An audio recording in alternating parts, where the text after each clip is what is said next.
जब हम किसी चीज़ की तैयारी करना चाहते हैं ना, तो हमारे साथ सबसे बड़ी प्रॉब्लम क्या होती है कि हम क्या पढ़ें, कौन-सी बुक्स लें, कहाँ से शुरुआत करें?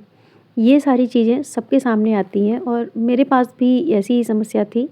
मैं भी शुरुआत में बहुत परेशान थी कि कौन-सी बुक्स लाऊँ, क्या पढ़ना है, क्या नहीं पढ़ना है और कैसे स्टार्ट करूँ?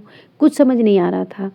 तो ये चीज़ें जब हम शुरुआत करना चाहते हैं ना किसी भी तैयारी को, तो वो सब फेस करते हैं और मैंने भी फेस किया और काफ़ी टाइम भी इसमें जाता है और हमको समझ नहीं आता। बहुत सारे हम वीडियोज़ देख लेते हैं, काफ़ी टाइम हमारा वीडियोज़ देखने में निकल जाता है। कहीं किसी ने कोई तैयारी का शेड्यूल बता दिया, कुछ किसी ने बना दिया, किसी ने बुक्स बताई, तो बस सबका फ़ॉलो करने लग जाते हैं। फिर पूरा हौच-पौच सा हो जाता है, फिर हमें समझ नहीं आता कि किसका सही है, किसका नहीं सही।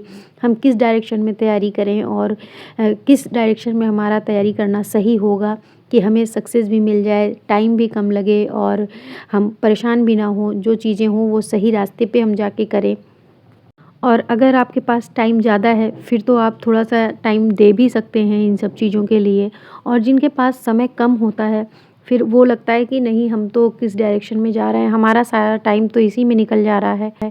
और कई सारे ऑनलाइन जो यूट्यूब पे कोचिंग के वीडियोज़ भी आते रहते हैं, कोई स्ट्रैटेजी बता रहा है, कहीं कोई बता रहा है, फिर स्टेप बाय स्टेप भी बता रहे हैं, फिर हम कन्फ्यूज़ से हो जाते हैं कि किसका सही है, किसका नहीं सही, मैं कौन-सा फ़ॉलो करूँ। फिर इस चक्कर में ना हम बहुत ज़्यादा समय भी अपना वेस्ट करते हैं और परेशान भी हो जाते हैं और डिसीज़न ज़ीरो आता है। तो मैं यही कहूँगी कि जब भी आप किसी चीज़ की शुरुआत करना चाहें, तो सबसे पहले सिलेबस और पीवाईक्यूज़ यहीं से स्टार्ट करें। आपको किसी से कुछ भी पूछने की ज़रूरत नहीं है। अगर आपके पास कोचिंग की सुविधा है, फिर तो कोई दिक्कत नहीं है और अगर आप सेल्फ स्टडी कर रहे हैं, तो आपको पीवाईक्यूज़ और सिलेबस इससे बेस्ट फ्रेंड कोई नहीं मिलेगा और इससे अच्छा मार्गदर्शक कोई नहीं होगा। तो आप यहीं से शुरुआत करें और मेरे पास यूपीपीसीएस को लेके बहुत सारे कमेंट्स आ रहे थे कि करंट के लिए क्या पढ़ें? तो करंट के लिए पहले तो मैंने दृष्टि पढ़ी थी, लेकिन अब मैं क्रॉनिकल कर रही हूँ, तो क्रॉनिकल मुझे ज़्यादा बेस्ट लगी और उसमें स्टेट वाइज़ भी दे रखे हैं। अभी मैं वीडियो में आगे दिखाऊँगी कि कैसे है वो बुक। वो जिन्हें भी करंट के लिए बुक चाहिए, तो क्रॉनिकल काफ़ी बेस्ट बुक है। चाहे आरओ के लिए हो या फिर यूपीपीसीएस के लिए, दोनों के लिए अच्छी है और बहुत ज़्यादा मोटी भी नहीं है कि आप उसे पढ़ ना पाएँ, कवर भी हो जाती है आसानी से।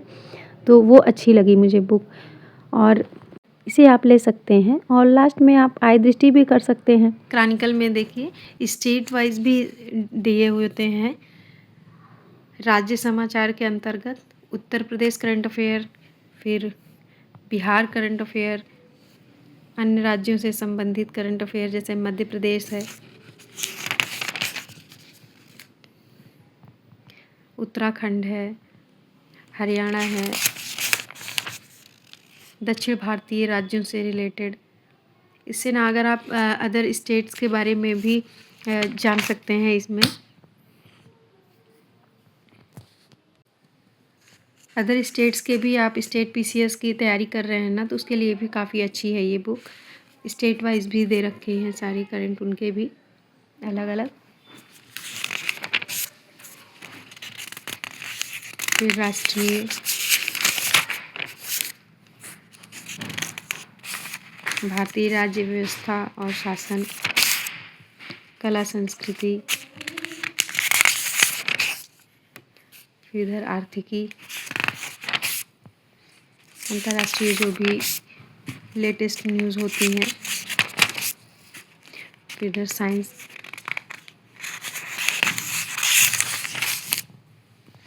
इधर एनवायरनमेंट है। हर टॉपिक के अलग अलग दे रखा है। रिपोर्ट एवं सूचकांक सारे जो हैं,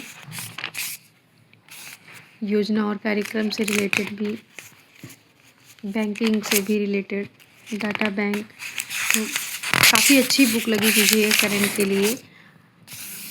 अगर आप करंट के लिए सोच रहे हैं कि कौन सी मैगज़ीन लें, तो ये क्रॉनिकल काफ़ी अच्छी बुक है, इसे आप ले सकते हैं और बहुत ज़्यादा कॉस्टली भी नहीं है, तो सही भी है ये। अदर मैगज़ीन के मुकाबले मुझे ये अच्छी लगी और बहुत ज़्यादा पेजेस भी नहीं होते हैं कि आप पढ़ ना पाएँ, इसे आराम से पढ़ भी सकते हैं।